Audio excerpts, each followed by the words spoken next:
So Wolfgang, how are you? I'm fine today. Oh, I'm glad.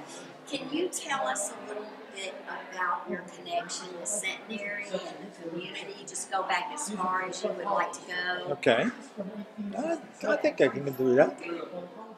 It really started in 1978. Um, I felt that in my job I needed more education. And where else can you get education close by? So I said, Centenary. So I came here and I started taking classes in the evening. Of course, I took a lot of ribbing because at that time there was only girls here. So only guys were there at night. But we also had girls in our classes. But I was a married man, so they didn't have to worry about me. And anyway, I went to school here until 1984, and then worked. Came over and took care of most of my spare time. And then around 1990,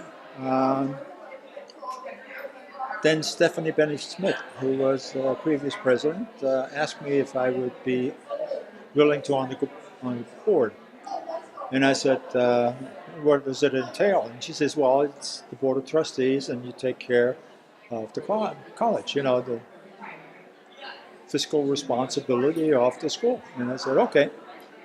So little did I know what I got myself into, and I stayed on the board until 2003.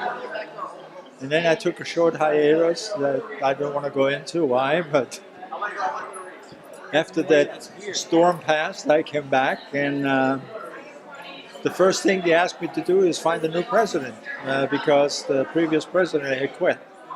So I organized a search, and I wasn't too happy with all the people that were there and that they recommended. So I looked internally, and I asked Barbara Jane Bluthwaite if she would be interested, and she said no. So I said, okay. I says, I won't take no for an answer. I says, I may come back to you. So we went back to the search committee, and we just felt that Barbara could really do it because she was at the time sort of temporary president. Okay. And so I went back to her. I said, well, did you give it some thought? And she said, yeah. I said, you're going to do it, right? That was a half hour before the board meeting that I had to report on, okay, how the search was going. So I went in, I talked to the search committee before I went into the board, and I said, Barbara said yes. And they said, yay! So we then we decided to hire Barbara, and we spent 8 years with her, and it was great. And now we have a new president, and I'm looking forward to spend a couple more years here as chair of the board and get him all settled and on his way, and then I'll say goodbye to Centenary, but come back every year. Can you tell us anything like that happened to you when you were taking classes here that just stands out in your mind, like a particular professor or something that really changed your way of thinking about, higher education? It absolutely did, because I grew up in Germany, served an apprenticeship there, and it was totally different when I came here. They did not recognize the schooling I had over there. So when I decided to go into the Navy, the U.S. Navy, not the German Navy. And basically, I did my GED there because I needed that. And when I came to Hackettstown and were exposed to, higher education, I sort of fell in love with it. And I think what impressed me most is the care of the teachers that I met. the professionalism, the care. You could ask questions of the professor. The classes were small. They made you feel comfortable, and I met absolutely some great teachers. I don't want to say who because then I forget one, and then they say, "Oh, you." But there were quite a number of them that I got very close to. And matter of fact, one particular one, and you can ask Elizabeth who I'm thinking about. He said, "Do you want to teach this class?" He says, "You know more than I do." Yes. So But tell anyway, us your full name. my name is Wolfgang Gstattenbauer. I don't need a middle name with two names like that. So, and yes, what else would you like to know? Currently chairman of the board, and Tell us where your community, your work, and where you ended up with your right. job.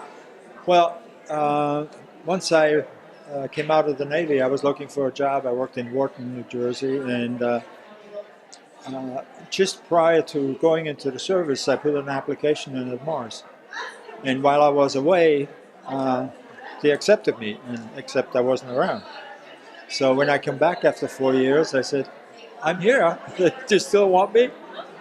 And he said, "Well, you have to reapply again." I said, "Okay." And I reapplied, and I went out of the service in July, and by November they called and said, "Would you consider coming with us?" And I started working as a maintenance mechanic, and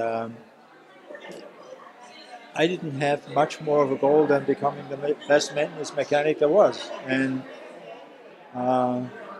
but I felt that I needed more education, and because I was conversing constantly with engineers and people in the up higher the ladder. So obviously they saw something in me, and they asked me if I would want to go into a supervisory program. So sure. So I spent 1 year in personnel to sort of get acclimated with. Oh, do we need to go? No, you're good. You're good. People are just enjoying watching. Okay, sort of acclimated, to,